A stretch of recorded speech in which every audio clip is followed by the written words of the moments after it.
ايه دون؟ هو لسه في ناس بتتصل على تليفون البيت؟ خلاص الموضوع دون انتهى، الوقت في محاميه. الو. ايوه ايوه يا عتاب. مين؟ هو ايه اللي مين؟ اهلا، ازيك يا ست الكل؟ قلتلك 100 مره مدام ناهد مدام ناهد مدام ناهد. اهلا يا مدام ناهد.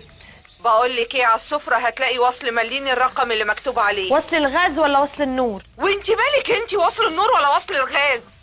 وصل النور على السفره، بس وصل الغاز في درج البوفيه. هو وصل النور اللي على السفره، اخلصي وروحي هاتيه ومليني الارقام اللي عليه.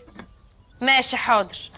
94526112. هو انت لحقتي تروحي وتجيبيه وتيجي؟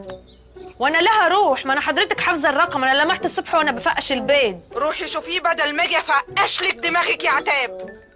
ماشي حاضر، خليكي معايا على التليفون ثانيه واحده. انا رايحه اهو، رايحه على السفره.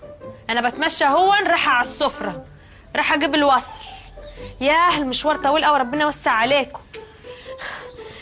انا جيت اهو يا مدام ناهد، شوف الرقم اهو. 94526112. تمام، متاكده يا عتاب؟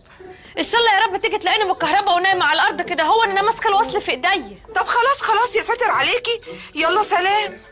سلام. بنت يا عتاب، ايه ده؟ هو حضرتك هنا هون؟ ساكن هنا بقى تقولي ايه؟ بيتك ومطرحك، ومن حكم في ماله ما ظلم. تعالي هنا.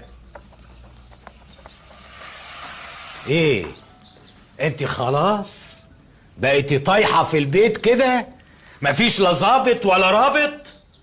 انت يا بنت ازاي تكدبي على المدام عيني عينك كده؟ كدبت عليها في ايه؟ هي اللي الله يكون في عونك زنانه وقراره وعايزه تعرف رقم الوصل فقلته لها.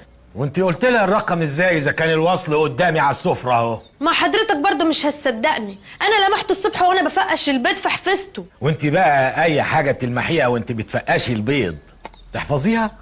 وانا عرفني بقى، بس انا متاكده من الرقم.